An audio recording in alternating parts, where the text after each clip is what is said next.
जब से ये पता चला है कि मिन हेजिन ने हमारे प्यारे से इनोसेंट बीटीएस के ऊपर ब्लैक मैजिक करवाने की प्लानिंग करी थी, तब से हर जगह पर मिन हेजिन को काफी क्रिटिसाइज किया जा रहा है। लेकिन अब इस हेट्रेड का हिस्सा ब्लैकपिंक की मेंबर जेनी भी बन चुकी है, क्योंकि कई सारे आर्मीज ने जेनी के ऊपर भी बीटीएस में ये सब प्लानिंग करने का इल्जाम लगाया है। और इसके पीछे कई सारे आर्मीज के पास कुछ फैक्ट्स भी हैं, जिनको लेकर ट्विटर पर ये चीजें काफी वायरल हो रही हैं। तो जब पता चला था कि रिसेंटली एक शैमन से मिन हेजिन ने मिलकर ये सब काम कराया है, तो उसके बाद से ये बातें काफी वायरल हो रही थी। लेकिन अचानक से जेनी का नाम आ गया, क्योंकि कई सारी आर्मीज इसमें ब्लैकपिंक को बीच में ले आई और उनका कहना है कि हो सकता है कि जेनी ही वो शैमन हो जिसने मिन हेजिन के साथ मिलकर हाइप के साथ ये सब प्लानिंग करी और बीटीएस को डाउन करने की कोशिश करी। यही नहीं, इस बात पर कुछ आर्मीज ने फिर से ट्वीट करना स्टार्ट कर दिया और वो कहने लगी कि कुछ ही वक्त पहले तो जेनी हाइप की बिल्डिंग में पहली बार आई थी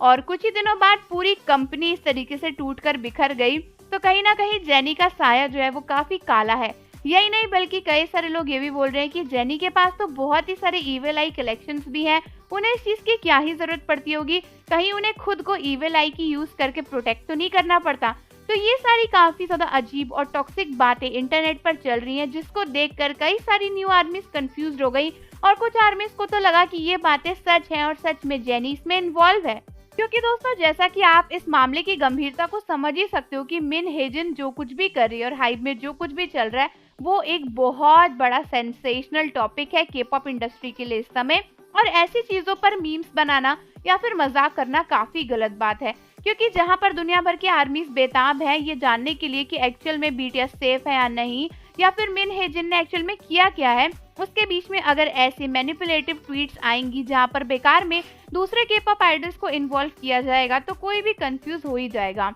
और यही चीज हो रही है काफी आर्मीज के साथ, क्योंकि रिसेंटली जब जेनी को इन सब चीजों में घुसेड़ा गया और फिर काफी सारे लोगों ने ये भी बोला कि जेनी ही है जिन्होंने ब्लैकपिंक के साथ मिलकर बीटीएस पर ब्लैक मैजिक करवाया है, तो बहुत से आर्मीज इस बात को काफी सीरियस लेने लगी थी और बेचारी जेनी को काफी हेट्रेड भी मिलने लगा, जबकि इन सब में उनका कुछ भी हाथ है ही नहीं। तो दोस्तों, जो लोग भी ऐसे ट्वीट्स बना रहे हैं या फिर इन्हें प्रमोट कर रहे हैं, आपको मिलकर ऐसे अकाउंट्स को रिपोर्ट जरूर करना चाहिए, क्योंकि कई सारे लोग ना ऐसे टाइम पर अपनी पर्सनल हेट्रेड को बाहर निकालते हैं। और जैसा कि आपने वो कहावत तो सुनी ही होगी, बहती गंगा में हाथ धोना, उसी तरीके से ये लोग भी इतनी सारी टॉक्सिसिटी के बीच में अपने टॉक्सिक ट्रेड्स को दिखा रहे हैं दूसरे के पॉप आइडल्स को इस तरीके से इंसल्ट करके। क्योंकि किसी भी के पॉप आइडल के साये को काला कहना या फिर उसे ब्लैक मैजिक करने वाला कहना उसके लिए बहुत डिसरिस्पेक्टिंग है। और सोचो कि इतना सब होने में अगर जेनी ये देखे तो उन्हें कैसा लगेगा कि उनसे रिलेटेड तो कोई टॉपिक भी नहीं था, फिर भी आर्मीज ने उन्हें